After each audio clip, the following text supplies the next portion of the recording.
कया चक्षुर्मिलितं येन तस्मै श्रीगुरुवे नमः। श्रीचैतन्ये मनोभीष्टं स्थापितं येन भूतले स्वयं कदा मह्यं ददाति स्वपदान्तिकम्। वन्देऽहं श्रीगुरो श्रीयुतपदकमलं श्रीगुरून् वैष्णवांश्च श्रीरूपं सागरजातं सहगण रघुनाथं वितं तं सजीवम् सावधूतं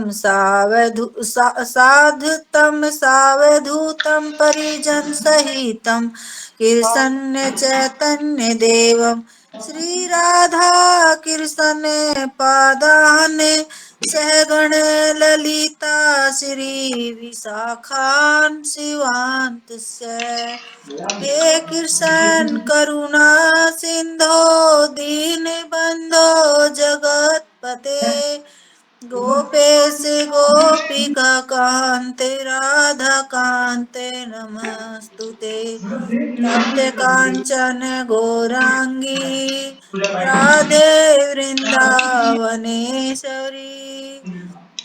वरसे भानुसुते देवी प्रणमामि हरिप्रिये वाञ्छाकल्पतरुभ्यश्च कृपा सिन्धुभ्येव च पतितानां पावनेभ्यो वैष्णवेभ्यो नमो नमः।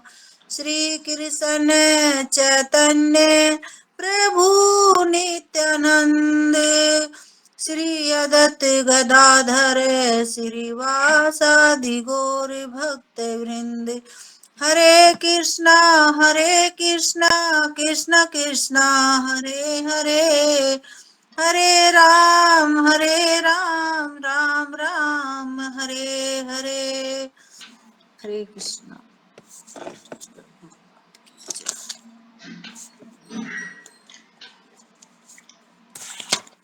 कृष्ण पृष्ठाय भूतले श्रीमते भक्ति वेदांता स्वामी नीति नामिने नमस्ते शाश्वते देव गौरवाणी प्रचारिण निर्विशेष शून्यवादी पाश्चात्य स्थानिने। श्रीमद् भगवत गीता यथारूप अध्याय 6 ध्यान योग श्लोक संख्या 6।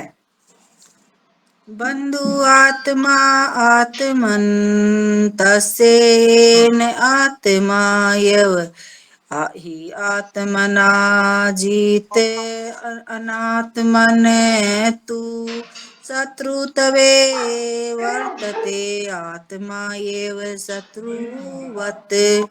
हरे कृष्ण माता जी। और कोई माता जी कर सकते हैं। हरे कृष्ण माता जी दंडवत प्रणाम। अध्याय संख्या 6 ध्यान योग श्लोक संख्या भी 6। बंधु आत्मा आत्मनः तस्य येन आत्मा एव आत्मनां जिते आत्मानमनः तु शत्रुत्वे सर्वतां वे शत्रुवतः। हरे कृष्ण माता जी दंडवत प्रणाम। हरे कृष्ण माता जी दंडवत प्रणाम। अध्याय 6 श्लोक संख्या 6। बंधु आत्मा आत्मा आत्मना तस्य येन आत्मा एवं आत्मना जिता आत्मना तु शत्रुत्वे वर्तते आत्मा एव शत्रुवता। हरे कृष्ण। हरे कृष्णा माता जी सादर प्रणाम। बंधु आत्मा आत्मन्तस्य येन आत्मा एव आत्मना जित आत्मनस्तु शत्रुत्वे वर्तते आत्मा एव शत्रुवत्। हरे कृष्णा माता जी सादर प्रणाम।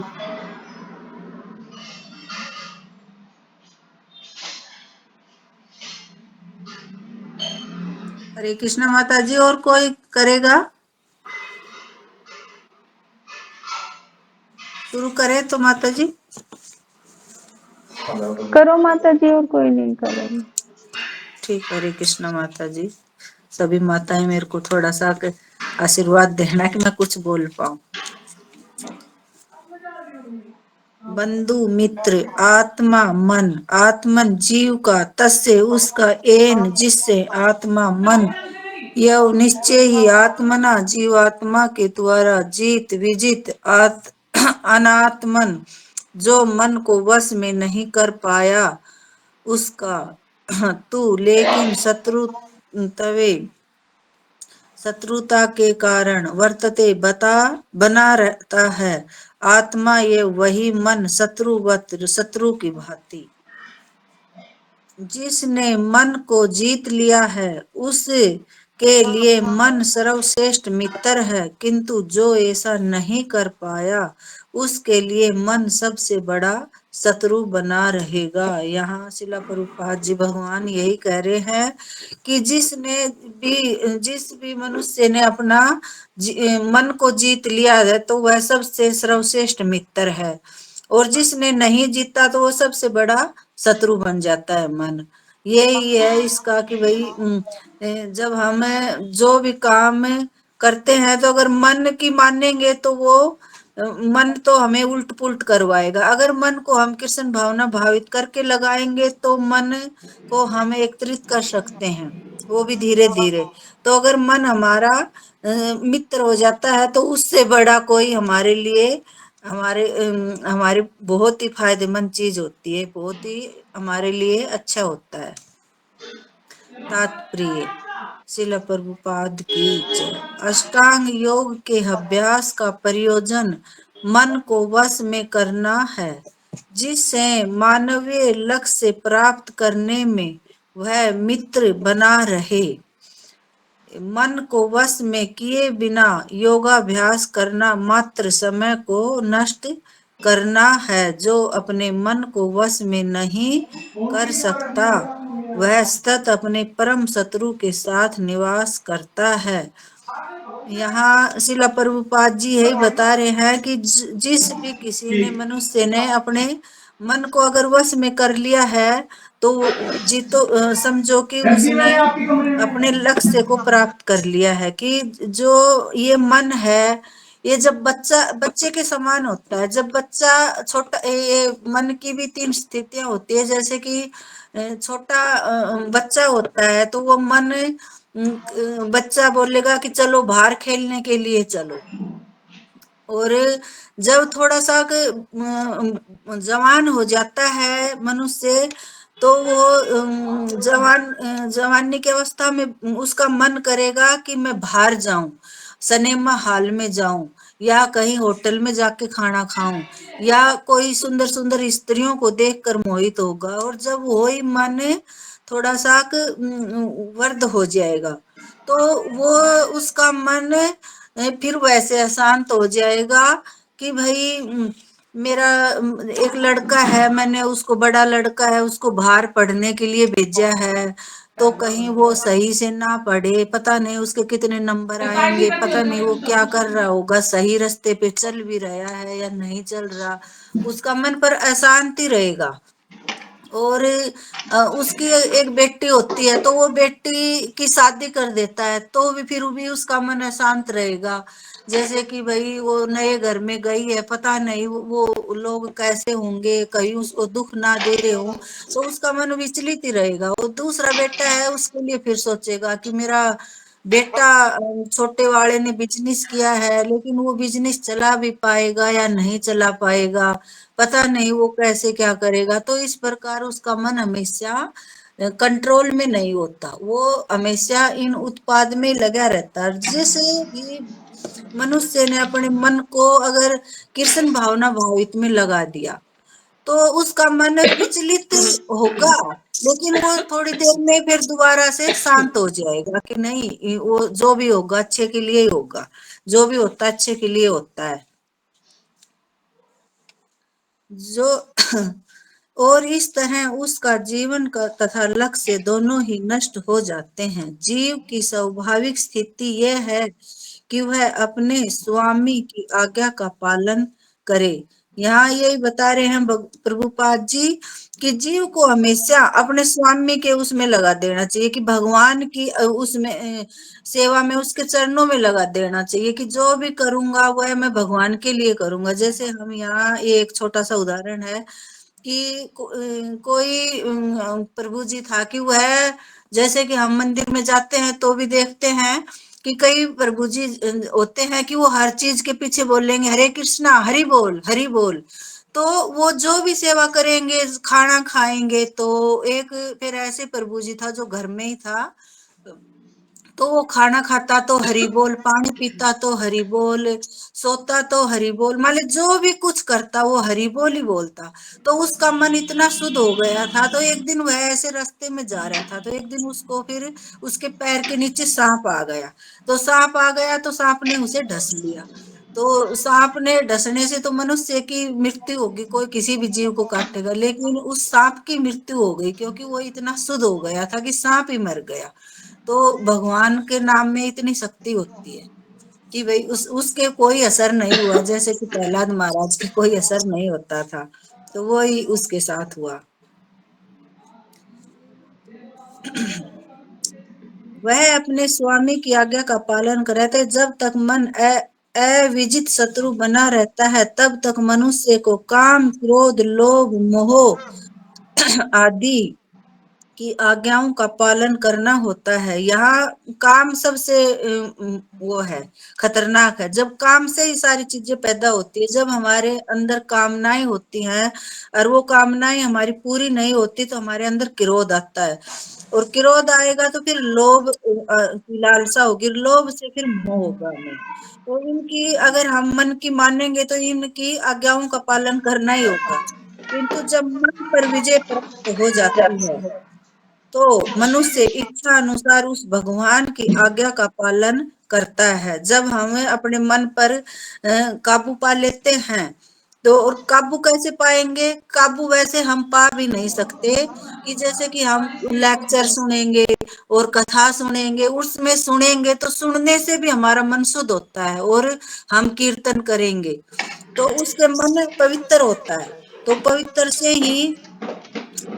से ही हमारा मन शुद्ध हो सकता है, और उससे ही हम अपनी इच्छाओं को जीत सकते हैं। जैसे कि यहाँ हमें उसका भी उदाहरण दे सकते हैं। जैसे यहाँ भक्ति विनोद ठाकुर कह रहे हैं कि मन सोते टाइम भी उसको 100 जूते मार के सोना चाहिए, और उठते टाइम भी। तो सुबह होते फिर उसके सुबह उसका मन का स्वभाव ऐसा ही होता है कि वह विचलित होता है, लेकिन उसको सोते टाइम भी 100 जूते मारो और उठो तब फिर मारो, तो उसकी थोड़ी चंचलता खत्म होगी। कि चंचलता क्यों खत्म होगी? वैसे तो नहीं होगी, लेकिन जब वो इधर उधर भागे तब उसको डांट के बैठाओ, नहीं मन, तेरे को यही भगवान के भजनों में लगाना, तेरे को इधर उधर नहीं भागना। तो हमारा मन थोड़ा सा कंट्रोल में हो सकता है, और अगर ये कंट्रोल में हो जाए तो ये हमारा बहुत अच्छा मित्र बन सकता है। लेकिन जब हमारा ये भौतिक उसमें इंद्रियों में रहेगा तो ये हमारा सबसे बड़ा शत्रु है। जो समूह के हृदयों में परमात्मा स्वरूप स्थित है। वास्तविक योगाभ्यास हृदय के भीतर परमात्मा से भेंट करना तथा उनकी आज्ञा का पालन करना है। जो व्यक्ति साक्षात कृष्ण भावना अमृत स्वीकार करता है, वह भगवान की आज्ञा के प्रति स्वतः ही समर्पित हो जाता है। हाँ, यहाँ ये बता रहे हैं कि जो व्यक्ति साक्षात कृष्ण भावना अमृत को स्वीकार कर लेता है, वही भगवान की सभी आज्ञाओं को, वह भगवान की फिर सभी आज्ञाओं का पालन करता है अच्छे से, कि जो भी हो करूंगा मैं भगवान के लिए करूंगा, भगवान के अलग मैं कुछ भी नहीं करूंगा, जो कुछ है भगवान का ही है, जो कुछ भी है वो भगवान की आज्ञा से ही करता है। तो वो उसको अगर उतार चढ़ाव तो सबके जीवन में आते हैं, भक्तों के जीवन में भी आते हैं, लेकिन वो यही सोच लेते हैं कि ये सब भगवान की इच्छा है, मेरा कुछ नहीं है। तो उस कष्ट से वे विचलित नहीं होते और अपने मन को समझा लेते हैं। जैसे कि मन हरिदास ठाकुर था, जो कि उसको हीरा, क्या नाम था उसका, हीरा वेश्या थी। तो उसने रामचंद्र खान ने उसके पास भेजा कि उसका मन विचलित करने के लिए, लेकिन हरिदास ठाकुर तो इतने शुद्ध भगत थे ना कि उनको विचलित नहीं कर पाई, बल्कि उसी को भगत बना दिया वापिस उसने 3 दिन में, मात्र 3 दिन में उसी को भगत बना दिया। अगर वो और कुछ ध्यान योग वगैरह में होते तो शायद उनका मन विचलित हो जाता, लेकिन जो कृष्ण भक्ति करते हैं तो ये कलयुग की यही सबसे सर्वश्रेष्ठ विधि है कि इसमें भक्तों का मन विचलित हो तो जाता है, लेकिन जो शुद्ध होते हैं ना उनका मन विचलित नहीं होता, और धीरे धीरे जिसके पास वो जो वेश्या थी तो वो इतने हरिदास ठाकुर शुद्ध भगत थे ना, तो उनकी शुद्धता के कारण ही उनका मन परिवर्तित हो गया। हरे कृष्णा माता जी, मेरे को तो इतना ही आया, फिर आप समझा देना। अगला श्लोक करें माता जी। माता जी जी माता जी। ठीक है। जीते आत्मन प्रशांते से परमात्मा समहित शीतोषणा सुख दुख तेसु तथा मान अपमान मयो। हरे कृष्ण माता जी। और कोई माता जी कर सकते। हरे कृष्ण माता जी। दंडवत प्रणाम। श्लोक संख्या 7। जिताहं मनः प्रशान्तस्य परमात्मा समाहित शीतोष्णा सुख दुःखे सुखसु तथा मान अपमानयो। ये माता जी उससे मिल रहा है ना 14वें श्लोक से, अध्याय 2 का नीचे वाली लाइन, शीत सुख न सुख दुख। हरे कृष्ण हाँ, माता उसी से जी। मिल रहा है माता जी। अध्याय 6 श्लोक संख्या 7। जितात्मना प्रशांतस्य परमात्मा समाहितो शीतोषणा सुख दुखेषु तथा माना पामान्यो। हरे कृष्ण। हरे कृष्ण माता जी। दंडवत प्रणाम। जित आत्मना प्रशांतस्य परमात्मा स्माहितः शीतोषण सुख दुखेषु तथा मनापमानयो। हरे कृष्ण माता जी। हरे कृष्णा माता जी। सादर प्रणाम। श्लोक संख्या 7। जीतात्मन प्रशांत से परमात्मा समाहित शीतोषण सुख दुखेषु तथा मान अपमानयो। हरे कृष्ण माता जी। सादर प्रणाम। हरे कृष्ण माता जी। दंडवत प्रणाम। गीतास्मन प्रशांतस्य परमात्मा सम्महित शीतोषण सुख दुख खुशी तथा मना पमानयो। हरे कृष्ण माता जी। प्रणाम।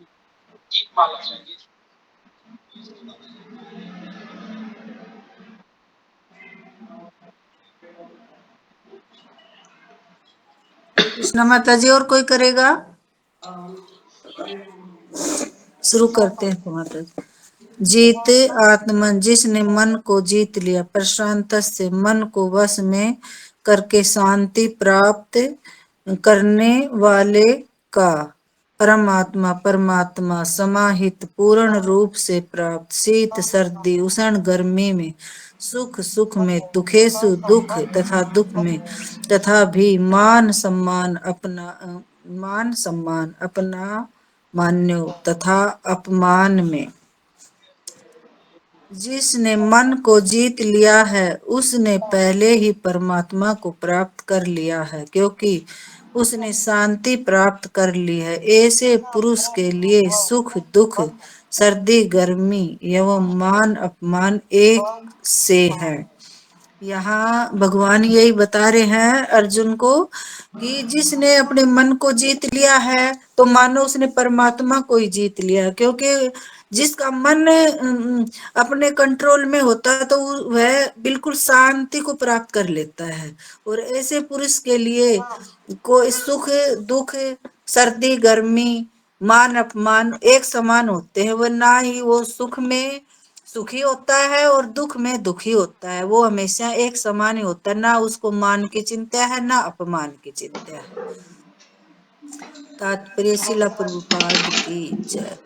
वस्तुतः प्रत्येक जीव उस भगवान की आज्ञा का पालन करने के निमित्त आया है जो जन जन के हृदयों में परमात्मा रूप में स्थित है।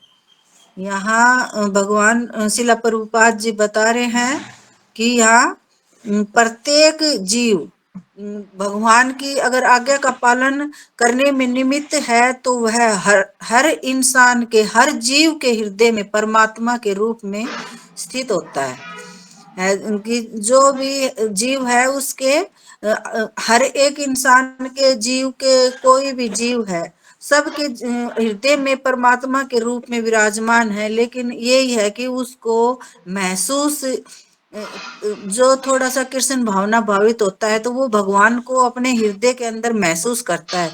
लेकिन जो कृष्ण भावना भावित नहीं है तो वो महसूस नहीं करता। वो भगवान की आवाज तो जरूर आएगी अंदर आत्मा में से, लेकिन वह महसूस नहीं करता। जब कभी भी हम कोई भी गलत काम भी करते हैं तो एक बार तो ये आएगी कि नहीं ये गलत है, वो लेकिन वो महसूस करते हैं ना करें वो एक अलग बात होती है। लेकिन वो जैसे कि पहले बोलते थे कि मेरे तो दो मन हो रहे हैं, कि एक तो बोल रहा है कर लो, एक बोल रहा है ना कर लो, तो वो ही भगवान की आवाज होती थी, वो होती है। जब मन बहिरंगा माया द्वारा विपथ कर दिया जाता है तब मनुष्य भौतिक कार्यकल्पों में उलझ जाता है। यहाँ मन बहिरंगा शक्ति एक भौतिक शक्ति होती है। इसको अगर उसके ये भौतिक शक्ति, बहिरंगा शक्ति उसके ऊपर अगर अपना कार्यकल्प, उनके कार्यकल्पों में उलझ जाता है तो वह मन को कंट्रोल में नहीं कर सकता, वह उसी में उलझ जाता है। कि क्योंकि भौतिक मन बहिरंगा शक्ति है, ये तो सारे उल्टे पुल्टे काम ही कराएंगे, भौतिक इच्छाओं की तरफ ही भगाएगी कि ये कर लो वो कर लो, है उसकी इच्छाएं बढ़ेंगी घटेंगी नहीं। और वो बाहर की इच्छाओं में ही हमेशा उसका मन करेगा कि जैसे कि बाहर क्या हो रहा है तो हमारा मन करेगा देखने का, कि ला देखते हैं क्या हो रहा है क्या नहीं हो रहा। और अगर अंदर भी कुछ, चाहे फोन में लगा लो टीवी में लगा लो, जब उल्टी पुल्टी चीज आएंगी तो हमारा मन करेगा। और वो हम एक बार देख लेंगे तो माया हमारे ऊपर इतना वो करती है कि हमारा बार बार उसी चीज को देखने का मन करेगा। लेकिन यहाँ ये ज्यों ही मन किसी योग पद्धति द्वारा वश में आ जाता है तो त्यों ही मनुष्य को लक्ष्य पर पहुंचा हुआ मान लिया जाना चाहिए। और यहाँ यही बता रहे, जब मनुष्य का योग पद्धति पर वश में हो जाता है कि तो वह अपने लक्ष्य पर पहुंचने की कोशिश करता है। जैसे कि कृष्ण भावना भावित हो जाता है कि जो भी काम करूंगा मैं भगवान के लिए करूंगा, भगवान की सेवा के लिए करूंगा, तो फिर उसका मन विचलित नहीं होता और वह भगवान के लिए करने को ही सोचेगा। जो भी करूंगा मैं, चाहे भौतिक कार्य ही हैं तो वो भी वो भगवान की इच्छा के लिए ही करता है कि मैं जो भी करूंगा भगवान के लिए करूंगा। जो भी भौतिक कार्य है तो भी वो भगवान को साक्षी मान के करेगा, तो वो भौतिक कार्य भी कृष्ण भावना भावित हो जाते हैं। जैसे कि हम जो भी काम करते रहते हैं तो अपनी क्लास चला लेते हैं, लेक्चर सुन लेते हैं, तो उनमें वो भौतिक कार्य करते हुए भी वो कृष्ण भावना भावित ही हो जाते हैं। मनुष्य को भगवत आज्ञा का पालन करना चाहिए। जब मनुष्य का मन परा प्रकृति में शिथिल हो जाता है तो जीव आत्मा के समक्ष भगवत आज्ञा पालन करने के अतिरिक्त कोई विकल्प नहीं रह जाता। यहाँ यही बता रहे हैं, जब हमारा मन परा प्रकृति की भौतिक आध्यात्मिक होती है ये, तो उसमें लगाते हैं तो सारे जो भी कार्य करेंगे तो वो भगवान के समक्ष, वो भगवान की आज्ञा के द्वारा ही हम करेंगे, उनसे हमें अलग नहीं कर सकते। और हमारा मन भी शिथिल हो जाता है कि हम जो भी कार्य करेंगे तो भगवान के लिए करेंगे। जब हमारा मन इधर उधर भागेगा तो अगर हम उसको सारी शिक्षा कृष्ण भावना भावित की देंगे तो वो मन भी एक दिन हमारा शिथिल हो जाएगा और वो हमें फिर, हमारा मन भी वो खराब चीजों में नहीं लगेगा, हमेशा भगवान की इच्छाओं की पूर्ति के लिए ही करेगा कि हम भगवान की ये सेवा करें, या कभी भगवत गीता पढ़े या किलास ले या भागवतम पढ़े, तो हमारा मन उसी तरह होगा जैसे कि नारद मुनि थे, उनका वो छोटे से ही थे, लेकिन एक दासी के पुत्र ही थे, लेकिन जब भगवान की कृपा हुई उनके ऊपर, साधु भी भगवान के बराबर ही होते हैं, तो उनकी माँ ने 4 महीनों तक उनकी चतुर्मास में उनके लिए खाना बनाते थे। तो वो इतनी सेवा करते थे, तो इतनी सेवा करने से उनका जुठन, जब कोई संत प्रसन्न हो जाता है तो वह उनको जुठन देते, तो उनकी कृपा से उनके ऊपर इतनी कृपा हुई कि दासी के पुत्र होते हुए भी उनको भगवान की कृपा मिल गई। और जब वो जाने लगे तो उनका मन उन्हीं के पीछे भागने लगा, और वो जब वो साधु संत जा रहे थे तो वो भी उनके पीछे दौड़ रहा था। तो वो मन कृष्ण भावना भावित हो गया उसका।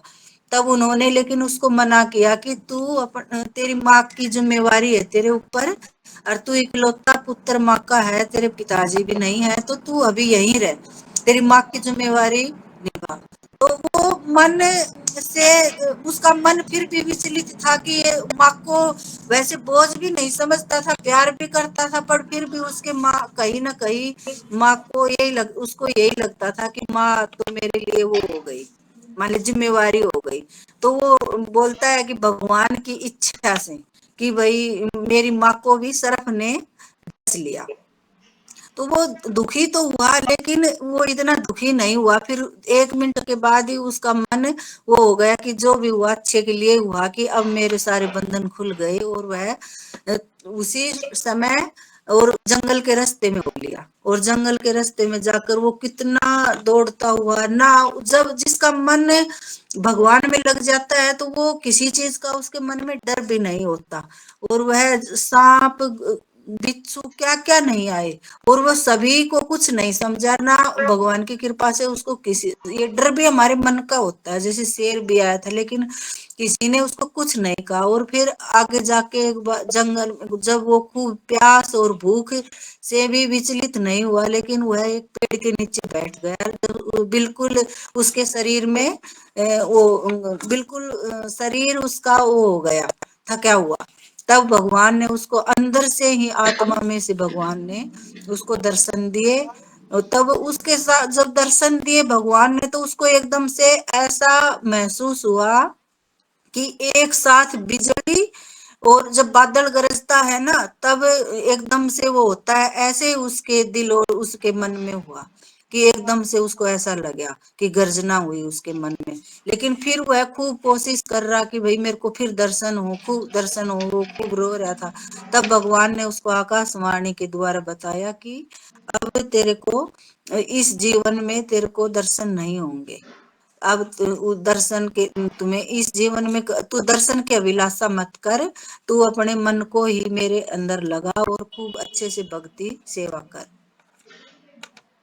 और यहाँ ये सुख दुख का दिया है माता जी, तो ये सुख और दुख भी ये हमारे मन के ही होते हैं। जैसे कि श्लोक संख्या शायद ये 2 में है, गीता के सार श्लोक संख्या 14 में, अध्याय 2, ये हमने श्लोक याद भी किया था। मात्र स्पर्शा कौन्ते शीतोष्णा सुख दुख आगामी नित्य तान तितिक्षो भाज। शायद ये पता नहीं सही है या गलत है, कई दिन हो गए। थोड़ा सा बीच तो बीच यहाँ यही बताया था कि कुंती पुत्र सुख और दुख का क्षणिक होते हैं, और काल कर्म के अनुसार इनका अंत ध्यान हो जाता है। और सर्दी गर्मी की ऋतुओं की तरह जैसे सर्दी और गर्मी आती है, वैसे ही सुख होते हैं और वो चले जाते हैं। तो इनसे हमें ये इंद्रिय बोझ से उत्पन्न होते हैं, और इन्हें हमें इनसे मनुष्य को विचलित भाव से इनको सहन करना चाहिए, इनसे विचलित नहीं होना चाहिए।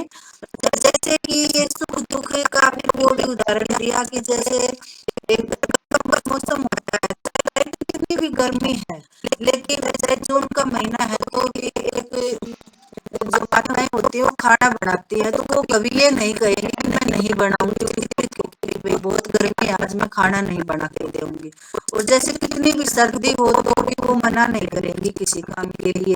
अच्छा, चाहे कितनी भी सर्दी हो तो जो साधु संत होते हैं और जैसे कि अब वो ठंडे पानी से ही नहाते हैं तो उन्हें सर्दी गर्मी का एहसास नहीं होता सर्दी का। जैसे कि हमारी यहाँ लीला माता जी है, वो भी इतनी भी सर्दी हो तो ठंडे पानी से नहाती है। जैसे कि हम लोग हैं, हम नहाते तो हैं लेकिन हम गर्म से नहाते, लेकिन एक नियम तो हमारा भी है कि अब हमारे मन ये नियम था कि पहले हम उठते रसोई में जाए, अब तो यही कहेगा कि पहले स्नान करना है, और पहले तो दोपहर का कैसे घूमते थे। तो ये सब मन की बात है। हरे कृष्णा माता जी, और आप समझ लेना।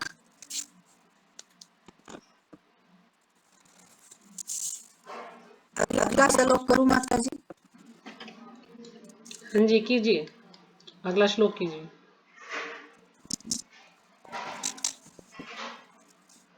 ज्ञान विज्ञान श्रीमद् भगवद गीता अध्याय 6 श्लोक संख्या 8। ज्ञान विज्ञान तृप्त आत्मा कुटस्थो विजित इंद्रिये युक्त इच्छा उच्यते योगी समलोक समकांचन। कृष्ण माता जी को कर सकता है।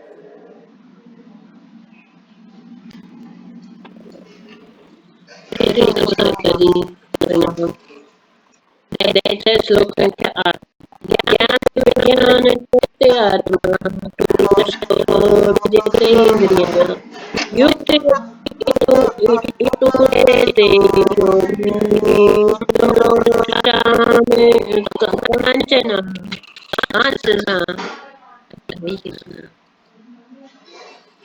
हरे कृष्ण माता जी दंडवत प्रणाम। ज्ञान तृप्त आत्मा कुटस्थो विजितेन्द्रिय युक्त इत्युच्यते योगी समलोक समकांचन। हरे कृष्ण माता जी दंडवत प्रणाम। हरे कृष्णा माता जी दंडवत प्रणाम। सभी भक्तों को दंडवत प्रणाम जी। भगवद गीता अध्याय 6 श्लोक संख्या 8। ज्ञान विज्ञान विजितेन्द्रिये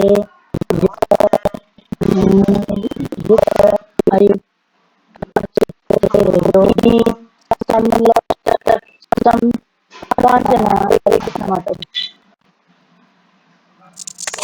हरे कृष्णा माता जी करूं और कोई करता है? नहीं आप कीजिए, शुरू कीजिए।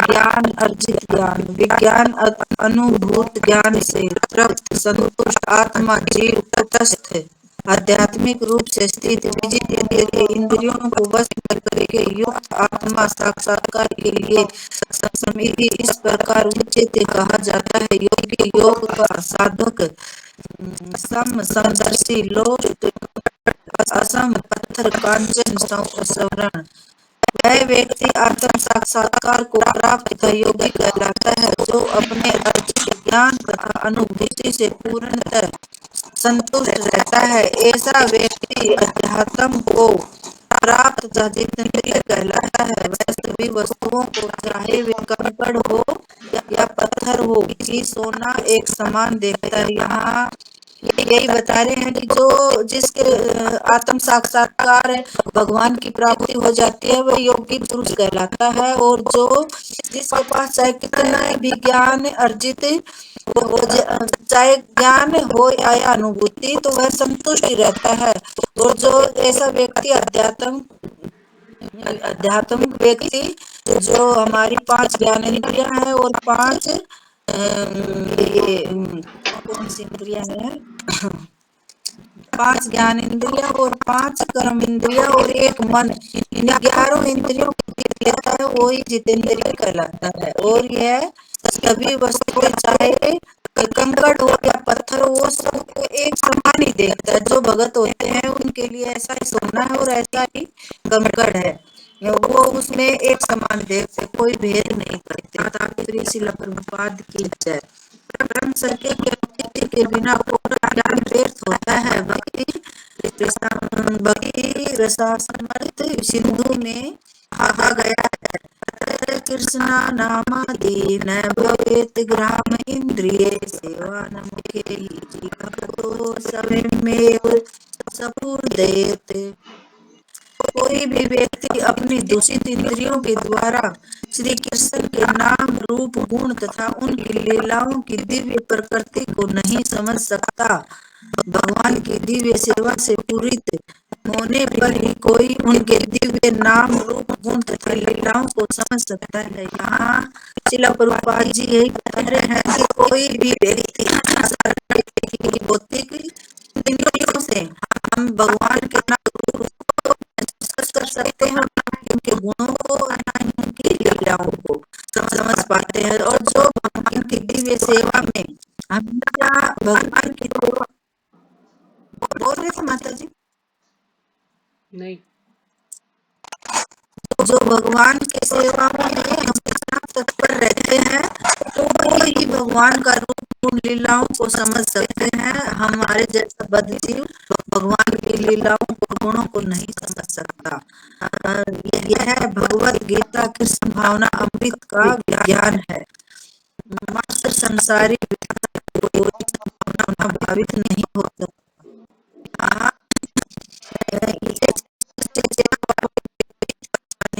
प्राप्त होने का भाग्य मिलना चाहिए, क्योंकि संभावित व्यक्ति को भगवत गीता से अनुभूति होती है, क्योंकि वह विशुद्ध भक्त है। यहाँ ये बता रहे हैं कि जो कृष्ण भावना प्रभावित व्यक्ति है उसको ही भगवान की चेतना होती है कि कोई बात नहीं, जो उसके भक्ति सिद्धांत भक्ति विनोद ठाकुर थे, उनके गुरुजी थे, क्या नाम था उनको भूल गई मैं अभी, गौर किशोर बाबा जी महाराज। तो वो अपनी एक वहाँ भजन करते थे, तो वहाँ भौतिक लोग थे, वो उनके पास जा जाकर उनको परेशान करने लग गए कि जैसे कि बाबा जी हमारे ये इच्छा पूरी हो जाए। कि शुरू में तो उन्होंने बता दिया, तो उनकी वाणी इतनी शुद्ध थी, वो बताते थे, वो शुद्ध हो ही जाता था। फिर बाद में उनको लगा कि लोगों को लाइन लग गई थी तो भक्ति डिस्टर्ब हो रही, तब उन्होंने ऐसी जगह चुनी जहाँ जैसे कि वहाँ पहले लोग बाहर लैट्रिन बाथरूम जाते थे, तो वहाँ उन्होंने चुनी। तब भक्ति सिद्धांत ठाकुर ने कहा कि आप ऐसी, मैं आपके लिए वो बनवा देता हूँ। बोले नहीं, मैं जो ये बाहर की जो भौतिक बदबू से, तो ये बदबू मेरे को कुछ भी नहीं लगती। तो यहाँ इसका वो गुरुजी उदाहरण दे रहे थे कि बाहर की बदबू तो इतनी, भौतिक बदबू तो मन से भी ज्यादा खराब है, क्योंकि वह आध्यात्मिक ज्ञान से मनुष्य अपने संकल्पों में दृढ़ रह सकता है, किंतु मात्र सच्चे ज्ञान से बाह्य विरोधाभासों द्वारा मोहित और भ्रमित होता रहता है। यहाँ ये बता रहे हैं कि जो बाहर की जो शिक्षा होती है, जैसे स्कूलों में शिक्षा दी जाती है, वो एक विरोधाभास शिक्षा होती है और उससे ही हम लोग मोहित हो जाते हैं। जैसे कि बोल देते हैं कि कई जैसे कि माताएं होती है, हम उनको बोलेंगे कि ऐसे ऐसे हमारे साथ भाई जुड़ जाओ इस कौम में, वो भी फट देश न बोल देते हैं कि ये तो विदेश की वो है, सारे पैसे यहाँ से लेकर हड़के ले जाते हैं और वहाँ अमेरिका में विदेशों में पैसे जाते हैं, यहाँ की पैसे तो इसमें क्या है फायदा जुड़ने से। और जो हरे कृष्णा वाले होते हैं वो तो किसी चीज पे ध्यान नहीं देते, ना तो अपने बच्चों पे ध्यान देते और ना ये देवताओं को मानते हैं। सब बोलेंगे जो भी कुछ करो हरे कृष्णा है। जैसे कि जैसे शिव जी का भी बरस आता है तो उसके लिए भी कई माताएं बोल देती हैं ये तो बस सब कुछ उसी को मानते हैं और ना ही कोई व्रत करने देते, ना किसी देवता को मानने देते। उनकी नजर में ये होता है कि ये कोई देवता नहीं मानते, उनके सबके दिमाग में यही हो रखा है। बल्कि करते ये सम्मान पूजा तो नहीं करते, लेकिन सम्मान तो सभी का करते हैं। केवल अनुभवी आत्मा ही प्रेमी होता है, वह कृष्ण की शरण में जा चुका होता है वह दिव्य होता है, क्योंकि उसे संसारी विद्वता से कुछ लेना देना नहीं रहा। उसके लिए संसारी विद्वता मनोधर्म जो अन्य के स्मरण के समान उत्तम होते हैं, कंकड़ों या पत्थरों से अधिक नहीं होते। यही बता रहे हैं कि जो बाहर की जो भी इच्छाएं हैं, तो वो उनमें कोई वो ध्यान नहीं करते कि भाई बाहर क्या हो रहा है क्या नहीं। वो हर चीज में अच्छा ही ढूंढते हैं। जैसे कि एक आदमी है, उस हम जो भौतिक है, अब एक कोई भी अगर जरा सी भी गलती कर गई, उसमें सारी अच्छाइयां हैं, लेकिन एक थोड़ी सी बुरी बात हमें लग गई तो हम उसकी सारी अच्छाइयों को भूल जाते हैं और उसकी सारी फिर बुराइयां ही देखने लगते हैं। और जो कृष्ण भावना भावित होता है, तो अगर उसके अंदर सारी अगर बुराइयां हैं, लेकिन एक थोड़ी सी भी अच्छाई है, तो वो उस अच्छाई को ही पकड़ेंगे और भी कुछ नहीं। तो जैसे तिलक पे लगा लो कि कोई प्रभु जी अच्छा तिलक लगाता है, तो वो उसी से भी वो कहेंगे कि वो प्रभु जी बहुत अच्छा तिलक लगाते हैं। और जैसे कि प्रहलाद महाराज थे, बता रहे थे कि उसके पिताजी में सारी कमियां थी, लेकिन फिर भी वो उसके जब वो छोटा था तब उसको उसी समृति को याद किया कि मेरे पिताजी ने मेरे को गोद में खिलाया, मेरे लाड किए और मेरे को अच्छे से खिलाया पिलाया। एक चीज को याद किया, जो कष्ट दिए उनको सबको भूल गए और भगवान से यही की कि मेरे पिताजी को भी धाम में ही जगह मिलनी चाहिए। हरे कृष्ण माता जी, और आप थोड़ा कर दो, मेरे को इतना ही करना है। ये और पढ़ लो माता जी, 9वां श्लोक रह गया ना, इसी पढ़ दो, 2 लाइन तो है इसकी। ठीक है माता जी। आपने बहुत अच्छे से समझाया, कोई कमी नहीं है, मुझे समझाने की जरूरत ही नहीं है। तो आप इसको और पढ़ दो बस, अभी टाइम है ना, इसको पूरा कर देंगे। हाँ ठीक है। सो हित मित्र अरि उदासीन मध्यस्थ देशे बंधुषु साधुषु अपि च पापेषु समबुद्धि विचेते।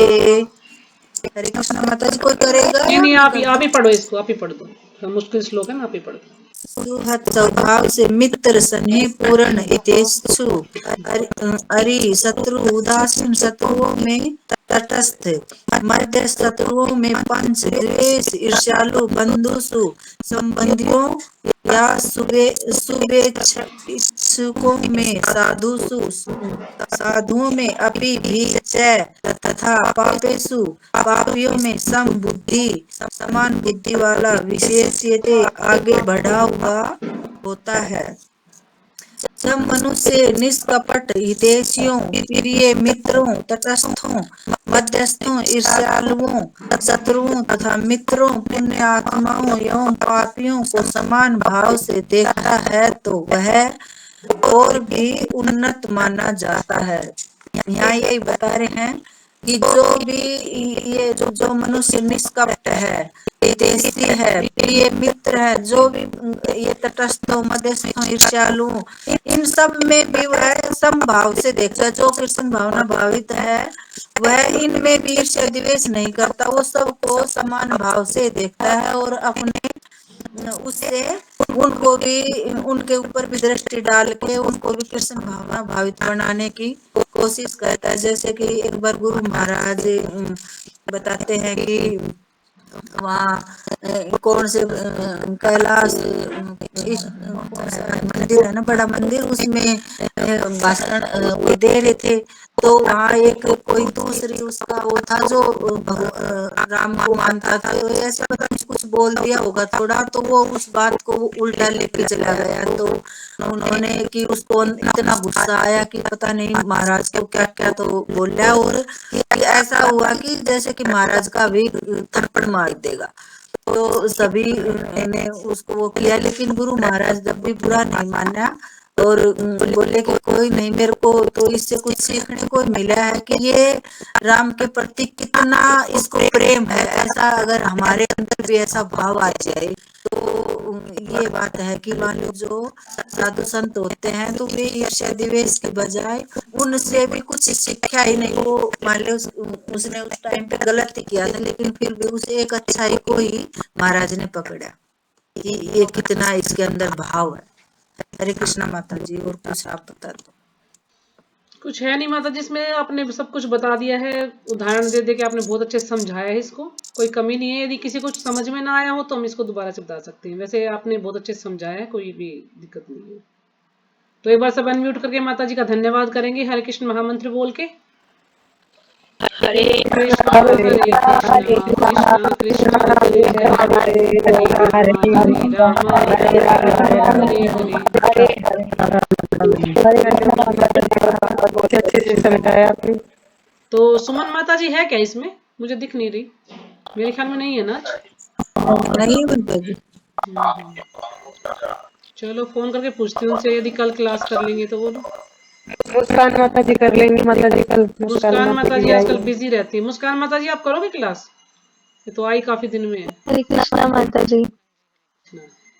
हाँ कर लूंगी मैं कल क्लास। लोगे? ठीक है, तो ये थोड़ा नया चैप्टर है ना, कर सकते हो तो इसको पढ़ लेना आप। और श्लोक संख्या 10 और फिर 11 12 तो देख लेना, दोनों कर पाओ तो दोनों, नहीं तो एक कर पाओ तो एक कर लेना, ठीक है। ठीक है माता जी। हाँ जी, देख लेना आप। तो ठीक है, मुस्कान माता जी करेंगी कल क्लास। कर लेंगी माता जी, पढ़ी लिखी लड़की है। हाँ ना, कर तो लेती, लेकिन अभी काफी दिन से बिजी है ना, तो क्लास में आ नहीं पा रही है। नहीं, ये ऐसे 11 मेरा 12 रूटीन बन पढ़ता ही जाएगा है, तो मैं ज्यादा आ पढ़ती जाऊंगी। है। क्या रूटीन बन जाएगा तो माता जी आ जाऊंगी मैं, ये जॉब करती है ना।